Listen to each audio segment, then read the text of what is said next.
A Serra de Sintra ergue-se como um véu de névoa perpétua sobre segredos milenares que fazem tremer as fundações do cristianismo português. Nesta terra amaldiçoada, onde cada pedra sussurra incantações proibidas e cada árvore centenária esconde altares de sangue, a Quinta da Regaleira emerge como o epicentro de uma conspiração satânica que percorre os corredores do poder há mais de 8 séculos. Os turistas percorrem ingenuamente os jardins desta propriedade maldita, sem suspeitar que caminham sobre túmulos de vítimas sacrificiais e círculos rituais onde demônios são invocados desde o século XIX.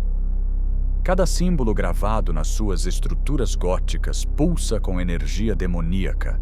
Cada passagem subterrânea ressoa com gemidos espectrais de almas condenadas aos tormentos eternos. O chamado Poço Iniciático não é senão uma réplica perfeita dos poços infernais descritos nos grimórios satânicos mais antigos. Esta torre invertida, que mergulha 27 metros nas entranhas fétidas da Terra, foi concebida como um portal dimensional para os círculos mais profundos do inferno. Os 9 patamares descendentes do poço espelham os 9 círculos dantescos, mas na realidade correspondem às 9 hierarquias demoníacas descritas na Goétia. Cada degrau uma invocação específica aos príncipes das trevas que governam as legiões infernais.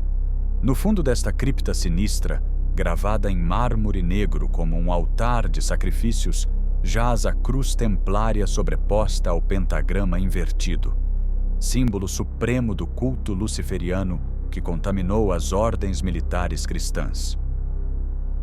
Segundo manuscritos preservados nos arquivos secretos do Vaticano, que apenas alguns investigadores conseguiram consultar antes de serem silenciados, a propriedade foi adquirida por Antônio Augusto Carvalho Monteiro em 1892, precisamente porque o terreno estava impregnado de energias maléficas acumuladas durante séculos de práticas ocultas.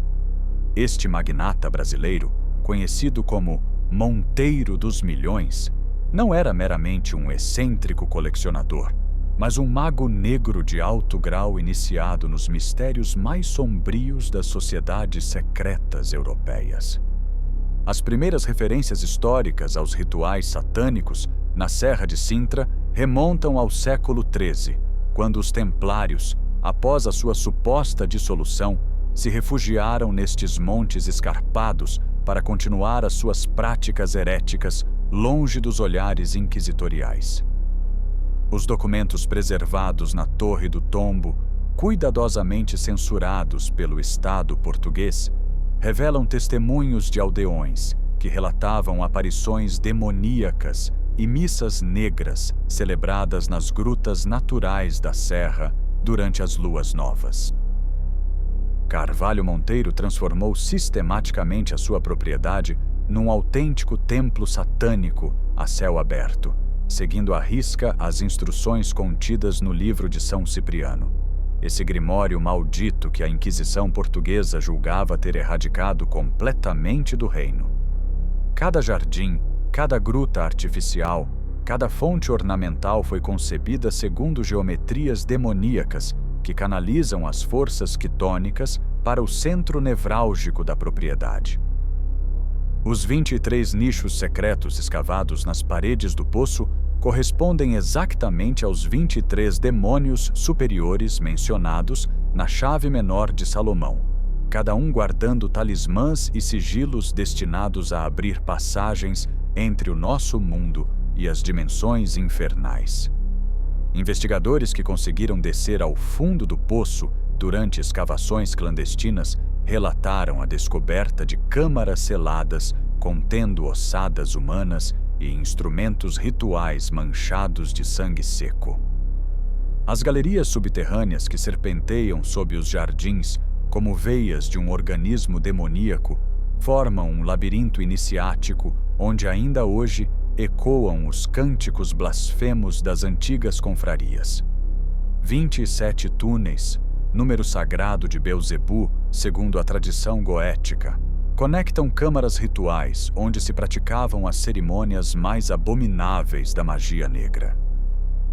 Durante as obras de restauro realizadas em 1998, operários descobriram numa destas câmaras subterrâneas um altar de pedra manchado de sangue humano, rodeado por círculos concêntricos gravados com sigilos demoníacos e nomes de poder em hebraico invertido. As autoridades selaram imediatamente o local e removeram todos os vestígios, mas fotografias clandestinas circulam ainda hoje entre colecionadores de memorabilia oculta.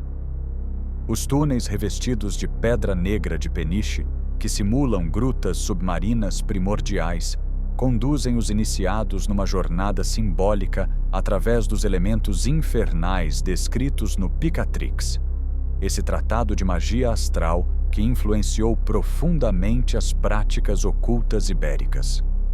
Nas trevas úmidas e fétidas destas galerias, onde o ar viciado queima os pulmões dos não iniciados, praticavam-se os ritos de dissolução da alma cristã e coagulação da essência luciferiana.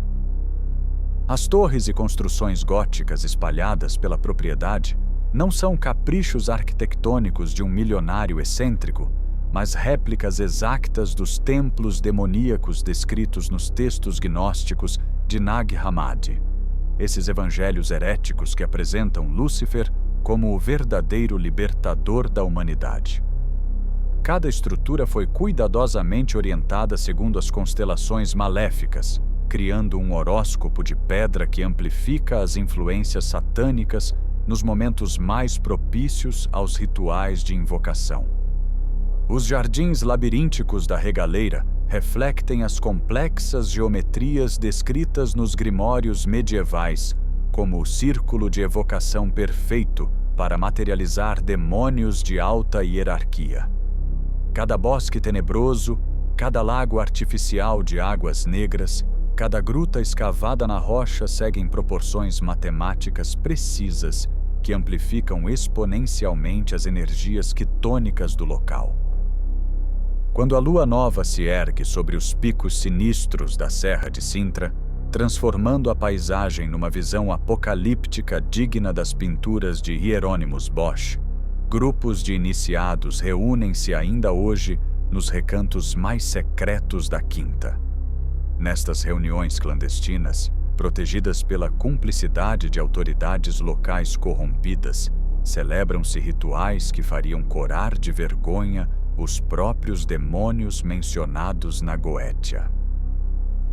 Testemunhas oculares, poucas que sobreviveram para contar, descrevem cerimônias onde participantes encapuzados invocam os 72 demônios catalogados no Lemegeton, oferecendo sacrifícios humanos em altares portáteis erguidos sobre os círculos mágicos gravados no solo da quinta. Os gritos dilacerantes das vítimas ecoam através dos túneis subterrâneos, abafados pela espessa camada de terra e vegetação que separa este inferno subterrâneo do mundo dos vivos. O fenômeno magnético anômalo da Serra de Sintra, que faz as bússolas girarem descontroladas e os aparelhos eletrônicos falharem inexplicavelmente, não resulta de caprichos geológicos. É consequência direta da concentração maciça de energia demoníaca acumulada durante séculos de práticas satânicas, criando um campo de força sobrenatural que interfere com as leis físicas naturais. Os textos preservados no livro de São Cipriano descrevem precisamente este tipo de fenômenos como resultado da presença prolongada de entidades infernais num local específico. Segundo estes manuscritos amaldiçoados, quando demônios de alta hierarquia são repetidamente invocados numa mesma região, as suas emanações ectoplásmicas impregnam o próprio tecido da realidade, criando zonas de distorção dimensional permanentes. As aparições espectrais que aterrorizam os jardins da regaleira durante as horas mortas da madrugada não são fantasmas de mortos inquietos, mas manifestações astrais dos egregoras demoníacos criados pelos rituais praticados ininterruptamente desde há mais de um século.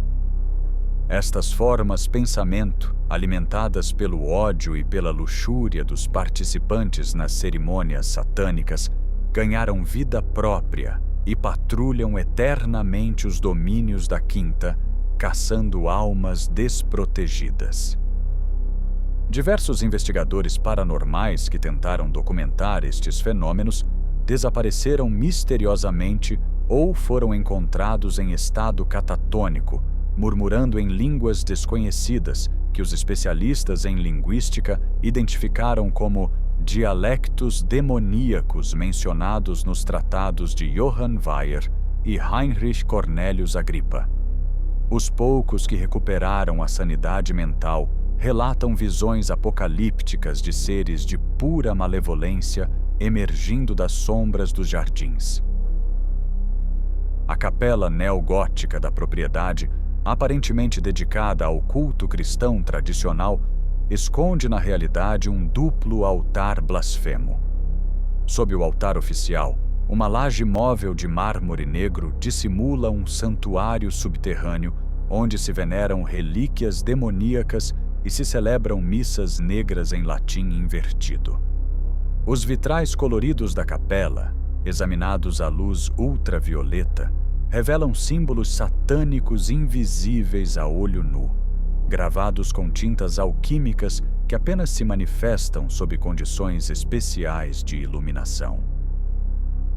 Durante os trabalhos de restauro da capela em 2005, operários descobriram sob o altar principal uma cripta selada contendo 13 esqueletos de crianças dispostos num círculo ritual. As autoridades eclesiásticas intervieram imediatamente para abafar o escândalo, mas exames forenses clandestinos revelaram que os ossos apresentavam marcas rituais características dos sacrifícios descritos nos grimórios medievais. As estátuas que povoam os jardins como sentinelas silenciosas de um exército demoníaco não são meras ornamentações artísticas, mas talismãs de pedra programados através de rituais precisos para canalizar energias infernais. Cada figura mitológica representa uma hierarquia específica de demônios, invocada segundo as fases lunares para manter ativos os portais dimensionais disseminados pela propriedade.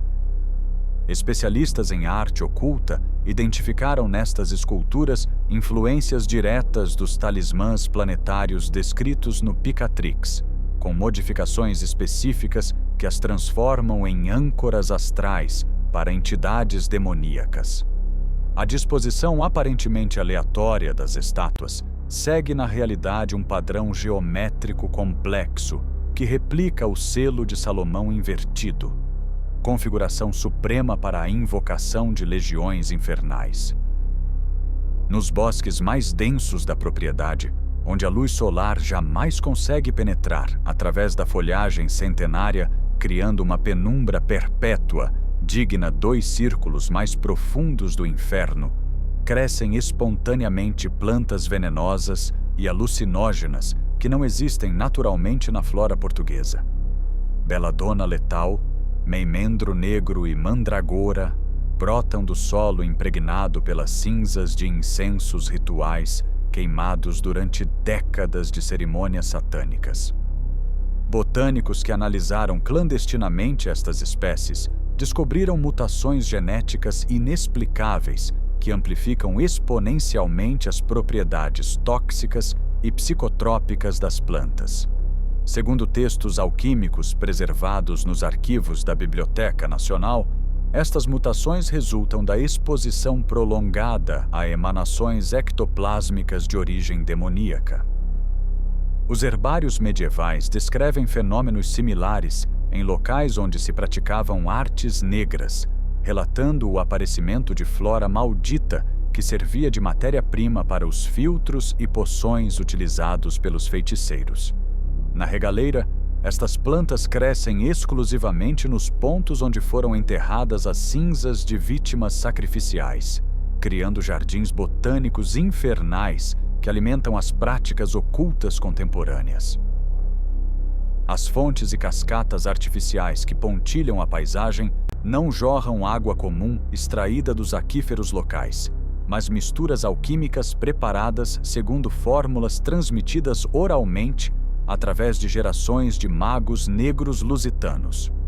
Estas águas filosofais contêm dissolvidos minerais raros e substâncias orgânicas que alteram subtilmente a química cerebral de quem delas bebe, abrindo canais de percepção normalmente vedados aos profanos. Análises químicas clandestinas realizadas por investigadores independentes revelaram a presença de compostos neurotrópicos desconhecidos pela ciência oficial, que induzem estados alterados de consciência similares aos descritos nos relatos de místicos medievais durante rituais de possessão demoníaca. A concentração destes compostos varia segundo as fases lunares, atingindo picos máximos durante os eclipses, momentos tradicionalmente associados às invocações mais poderosas. O sistema engenhoso de espelhos de água e reflexos calculados ao milímetro cria ilusões ópticas hipnóticas que induzem estados dissociativos em visitantes psiquicamente sensíveis.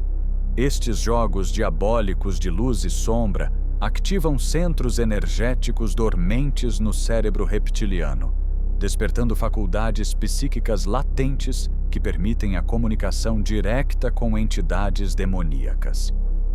Estudos neurológicos realizados secretamente em cobaias humanas revelaram que a exposição prolongada a estes estímulos visuais provoca alterações permanentes na estrutura sináptica do córtex frontal, criando canais de percepção extrasensorial que persistem muito para além da visita à propriedade. Muitos visitantes relatam posteriormente experiências paranormais, sonhos proféticos e visões apocalípticas que os atormentam durante anos.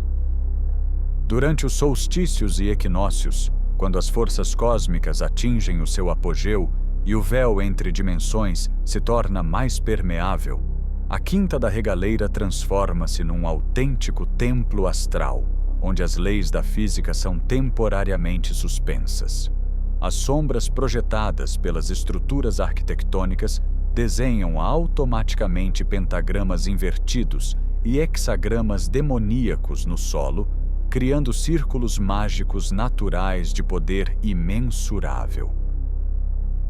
Investigadores equipados com instrumentos de medição eletromagnética registraram durante estes períodos anomalias energéticas que excedem todos os parâmetros conhecidos, com picos de radiação que deveriam ser letais para organismos vivos.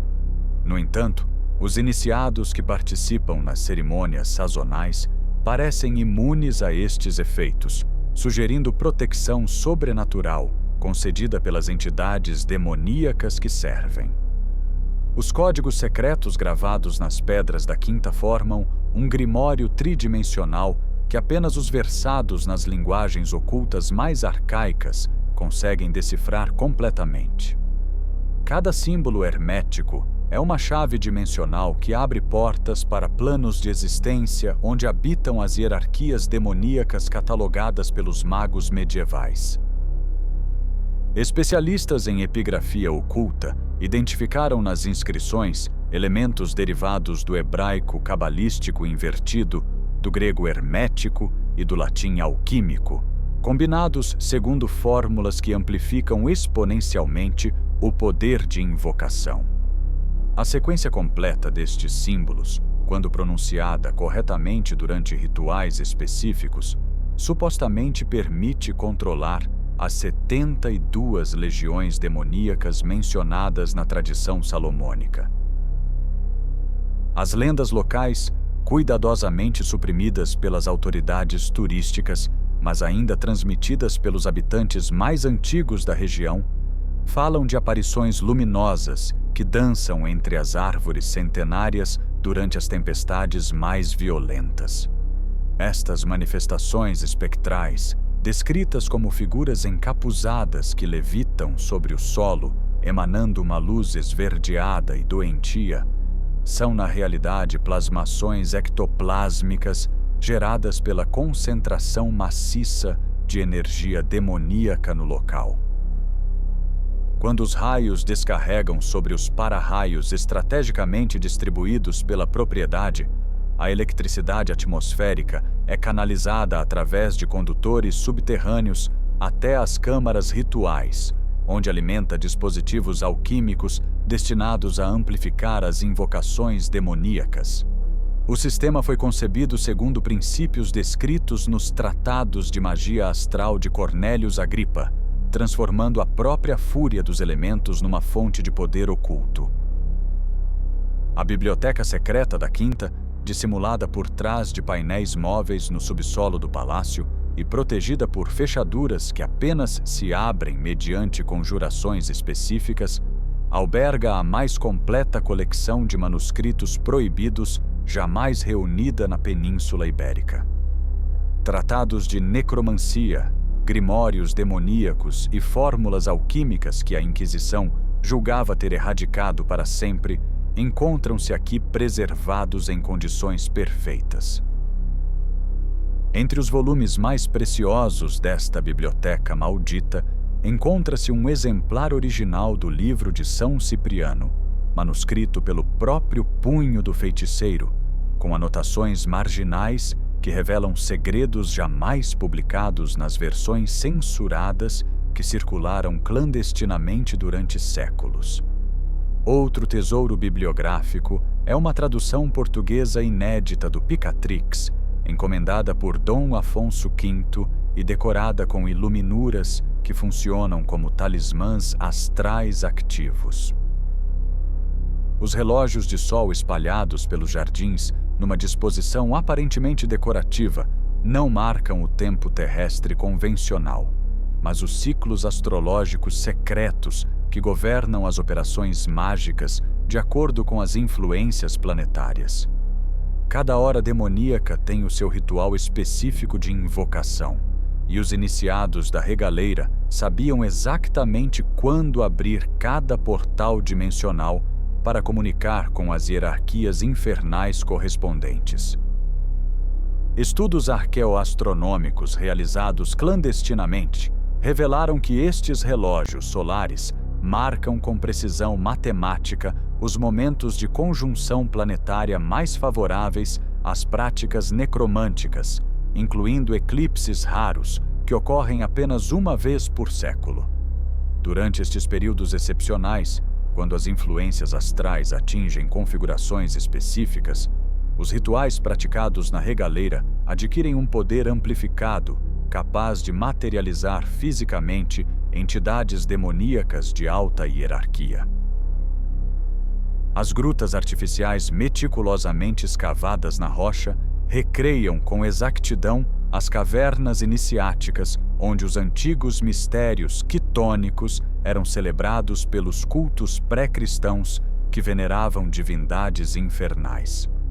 Nas profundezas úmidas e claustrofóbicas destas câmaras subterrâneas, onde o ar viciado arde nos pulmões e as paredes sudorosas reflectem luz de velas como olhos demoníacos, os neófitos enfrentavam provas que destroem para sempre a sua ligação com a divindade cristã. Nestas grutas, decoradas com frescos blasfemos que retratam cenas de orgias rituais e sacrifícios humanos, praticava-se uma versão corrompida dos mistérios eleusinos, onde os iniciados experimentavam a morte simbólica da alma cristã, seguida pelo renascimento luciferiano.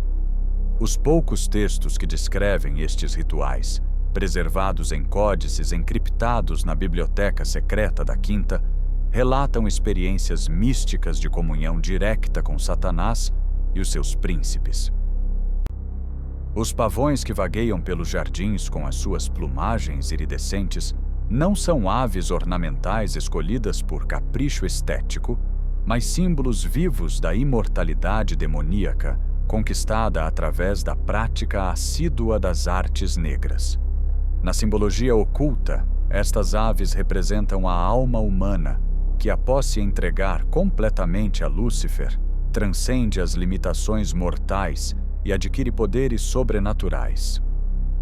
As penas multicolores dos pavões da regaleira apresentam padrões únicos que não existem na espécie selvagem, resultado de mutações genéticas induzidas pela exposição prolongada às emanações ectoplásmicas que impregnam a propriedade.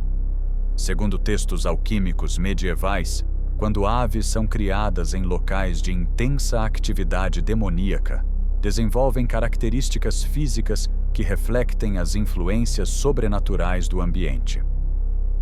Os iniciados da quinta utilizavam as penas destes pavões mutantes na confecção de talismãs pessoais e instrumentos rituais, especialmente nas cerimônias de invocação dos demônios planetários mencionados na Goetia.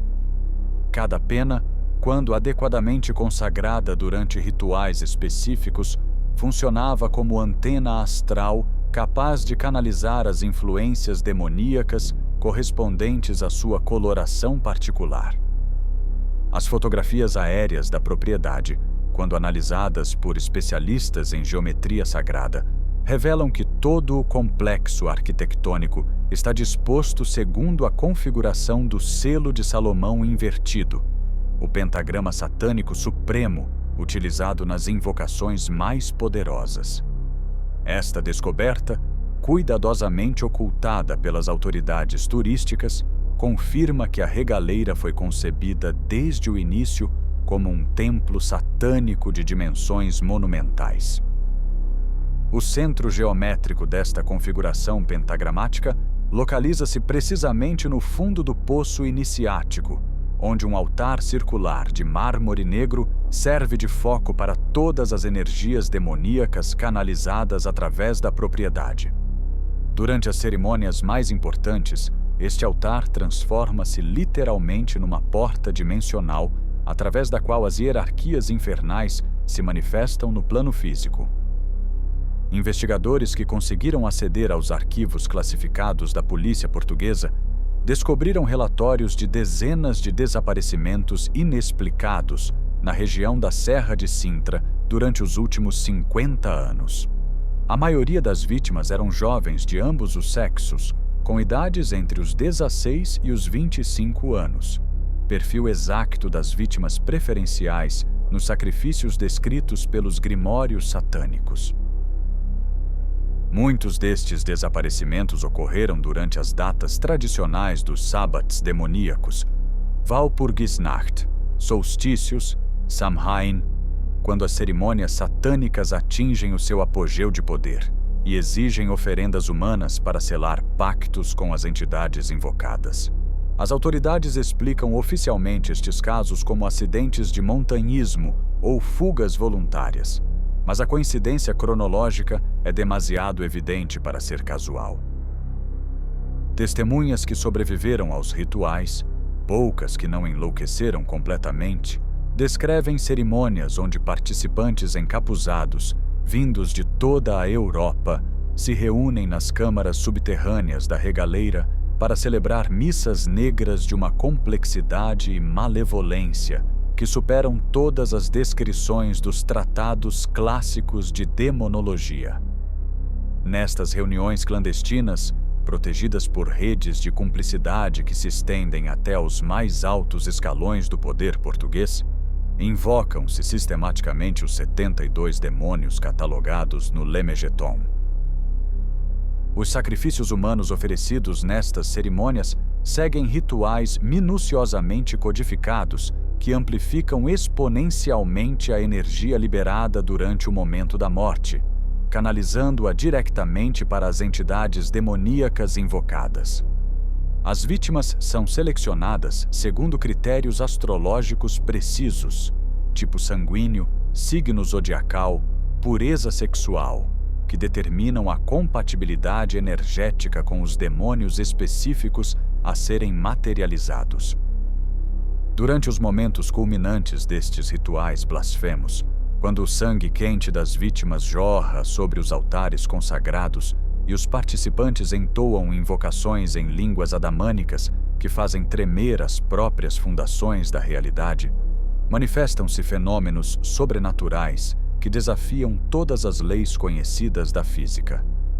Testemunhas relatam aparições de entidades com formas que excedem a capacidade descritiva da linguagem humana, emanando um terror primordial que paralisa instantaneamente todos os sistemas nervosos presentes. Esta terra amaldiçoada e simultaneamente abençoada pelas forças primordiais que governam o cosmos continua a exercer uma atração magnética irresistível sobre todos quantos buscam transcender as limitações impostas pela moral cristã e alcançar a verdadeira iluminação luciferiana. A Quinta da Regaleira permanece como um portal ativo entre as dimensões, onde as leis convencionais da realidade se curvam perante vontades superiores daqueles iniciados que conhecem as palavras de poder, capazes de abrir as portas do impossível e de transformar pesadelos em realidades tangíveis. Nas noites mais escuras, quando nem mesmo as estrelas ousam brilhar sobre esta região maldita, os ecos dos cânticos demoníacos ainda reverberam através dos túneis subterrâneos, chamando novos adeptos para se juntarem às fileiras daqueles que renunciaram para sempre à salvação eterna, em troca de poderes que fazem tremer os próprios anjos nos céus.